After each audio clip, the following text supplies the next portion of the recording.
Hello students, IIT brain में आप सभी का स्वागत। आज जिस टॉपिक पे हम लोग डिस्कस करेंगे उसका नाम है कूलम्ब्स लॉ। कूलम्ब्स लॉ एक क्वांटिटेटिव लॉ है। कूलम्ब्स लॉ एक क्वांटिटेटिव लॉ है जो दो चार्जेस के बीच में लगने वाले फोर्स को एक्सप्लेन करता है। और आप इस लॉ को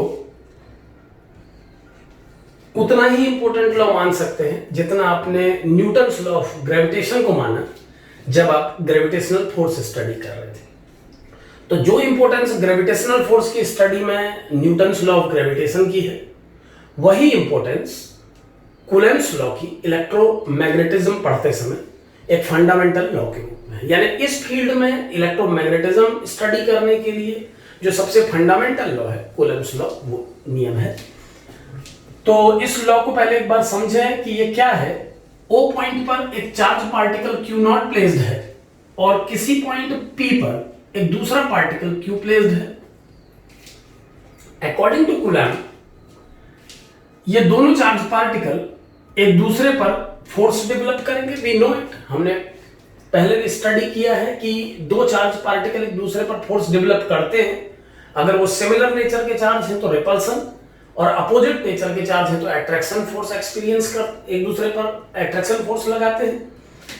तो कूलम्ब ने इस लॉ को एक क्वांटिटेटिव बेस दिया। क्वांटिटेटिव बेस दिया का मतलब है कि न्यूमेरिकली वैल्यू कैलकुलेट करने के लिए उसने लॉ बनाया।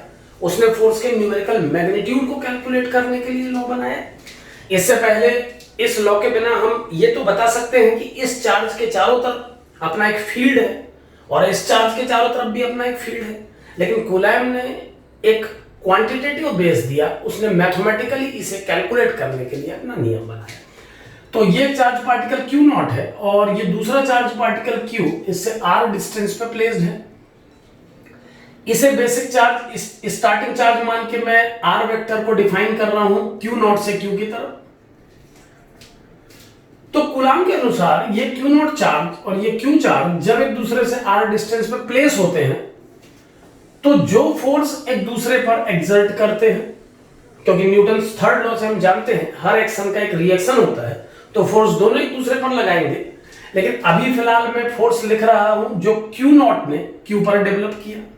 तो चूंकि दोनों को मैं सिमिलर नेचर पॉजिटिव चार्ज मान रहा हूं तो प्लस Q नॉट Q को रिपेल करेगा, यानी लगने वाले फोर्स की डायरेक्शन r वेक्टर के अलोंग होगी।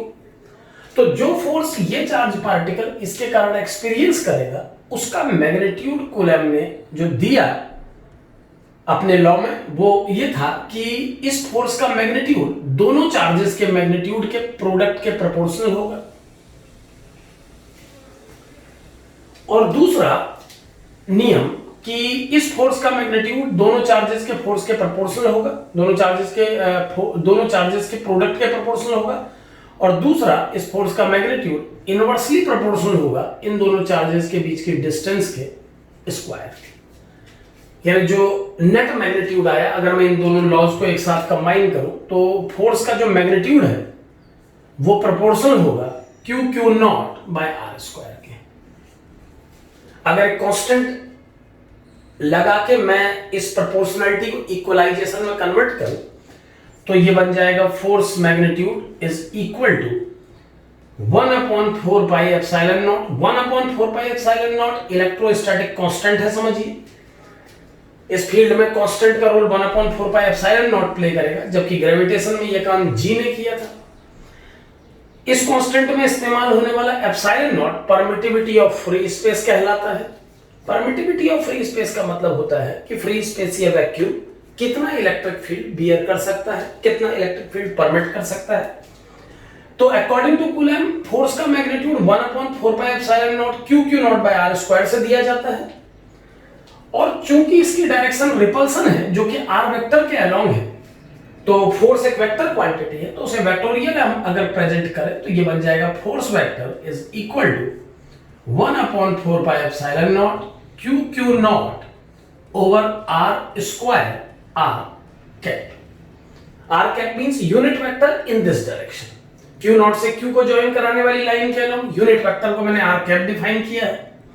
अगर r वेक्टर में लिखूं तो ये बन जाएगा force vector is equal to 1/4 pi epsilon naught Q naught upon r³ into r vector.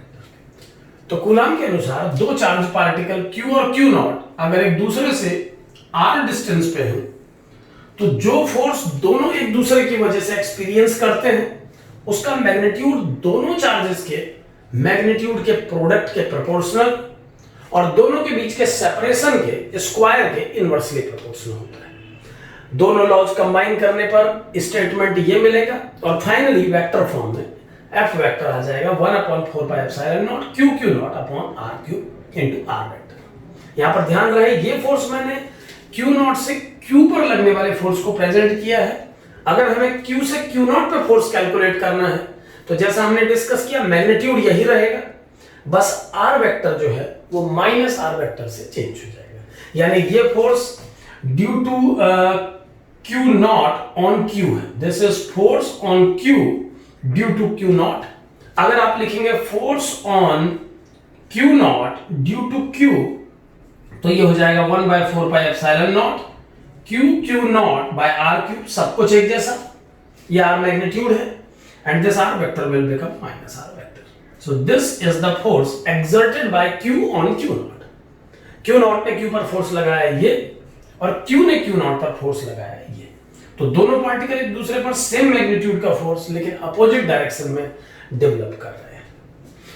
Fundamental law है कूलाम का लॉ। कूलाम का लॉ इलेक्ट्रोमैग्नेटिज्म में उतना ही इंपॉर्टेंट है जितना ग्रेविटेशन में न्यूटन्स लॉ है। यानी कूलाम लॉ के हेल्प से ही हम इस फील्ड में इलेक्ट्रिक फील्ड और आगे की सारी कहानी डिस्कस कर पाएंगे। तो एक फंडामेंटल लॉ के रूप में हम कूलाम लॉ को समझते हैं।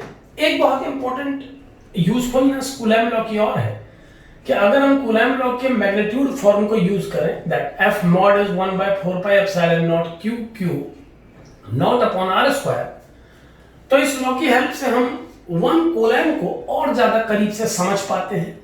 हम 1 कूलाम की स्ट्रेंथ को जान पाते हैं।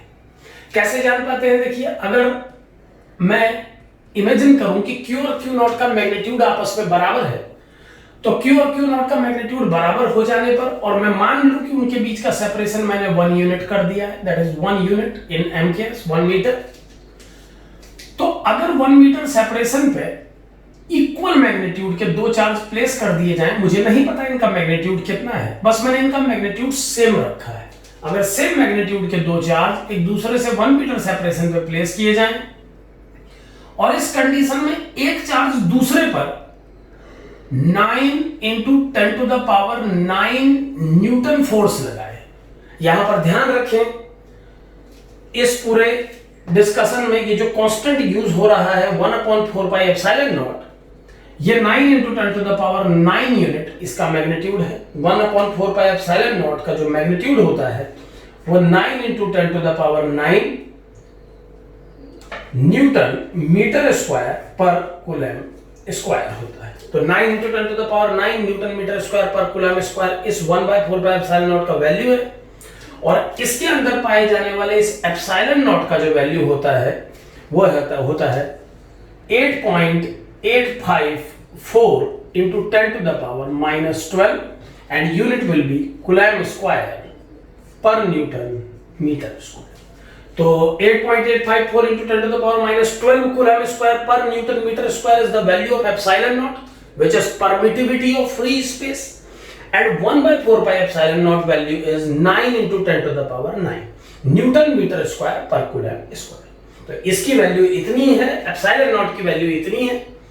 तो इस फॉर्मूले में अगर मैं ये मान लूं कि ये दोनों चार्जेस सेम मैग्नीट्यूड के हैं और एक दूसरे से 1 मीटर सेपरेशन पे प्लेस्ड है और मान लीजिए कि इनका मैग्नीट्यूड इतना है कि ये एक दूसरे पर 9 into 10 to the power 9 Newton force develop कर रहे हैं, तो उस कंडीशन में F mod की value 9 into 10 to the power 9 unit आ जाएगी।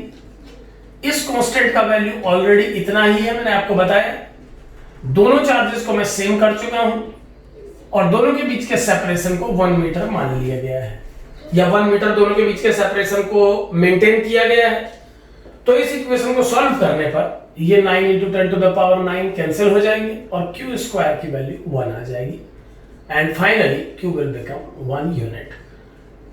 तो क्या डेफिनेशन हमें मिल जाती है कूलम की, एक बार समझे कि अगर दो सिमिलर मैग्नीट्यूड के चार्ज एक दूसरे से 1 मीटर डिस्टेंस पे प्लेस किए जाए, सिमिलर मैग्नीट्यूड के हो, साइन आप पॉजिटिव ले कोई दिक्कत नहीं, उनका न्यूमेरिकल मैग्नीट्यूड सेम रखें। आप ऐसा कर सकते हैं कि एक को पॉजिटिव ले ले, एक को नेगेटिव ले ले। तो दो सिमिलर मैग्नीट्यूड के पॉजिटिव पॉजिटिव या पॉजिटिव नेगेटिव चार्ज जब एक दूसरे से 1 मीटर सेपरेशन पे प्लेस किए जाए और उनके बीच में लगने वाला फोर्स अगर इतना हो जाए, अगर उनके बीच में लगने वाला फोर्स 9 × 10⁹ यूनिट हो जाए, तो जिस चार्ज का आप इस्तेमाल कर रहे हैं इस प्रोसेस में वो चार्ज 1 कूलम होगा।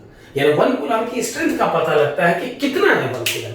तो 1 कूलम वो मैग्नीट्यूड है चार्ज का जो मैग्नीट्यूड अगर दो बॉल्स में या दो ऑब्जेक्ट्स में अवेलेबल हो और उन दोनों को एक दूसरे से 1 मीटर डिस्टेंस पर प्लेस कर दिया जाए तो वो दोनों ऑब्जेक्ट एक दूसरे पर 9 इंटू 10⁹ मैग्नीट्यूड का इतने न्यूटन का रिपल्सन या अट्रैक्शन फोर्स डेवलप करेंगे। रिपल्सन उस केस में जब दोनों चार्जेस सिमिलर नेचर के हो, अट्रैक्शन उस केस में जब ये डिफरेंट नेचर के हो। एक बात यहां पर और ध्यान रहे, कूलम ने अपना नियम दो चार्ज पार्टिकल्स के लिए डिफाइन किया है। तो अगर हम इनको चार्ज बॉल बोलते हैं तो हमें ये इमेजिन करना होगा अपने माइंड में कि ये बॉल इनफाइनाइटेसिमली स्मॉल रेडियस की है, क्योंकि नियम पार्टिकल्स के लिए बनाया गया है, बॉडी के लिए नहीं बनाया गया है। आप समझ सकते हैं कि अगर ये बॉडी एक आर्बिट्रेरी शेप की कोई लार्ज बॉडी होती है और ये भी लार्ज, तो फिर डिस्टेंस के रूप में यूज किया जाने वाला आर किस पॉइंट से किस पॉइंट तक मेजर किया जाता, ये भी अपने आप में एक प्रॉब्लम होगी। तो समझे इस बात को कि कूलम्स लॉ एलिमेंट्री लॉ है, फंडामेंटल लॉ है। बॉडीज के बीच में क्या फोर्स लग सकता है उसे कूलम लॉ की हेल्प से सॉल्व किया जा सकता है, बट कूलम का जो फंडामेंटल लॉ है वो दो चार्ज पार्टिकल्स पर वैलिड रहेगा। तो इस तरीके से कूलम्स लॉ को समझा जा सकता है।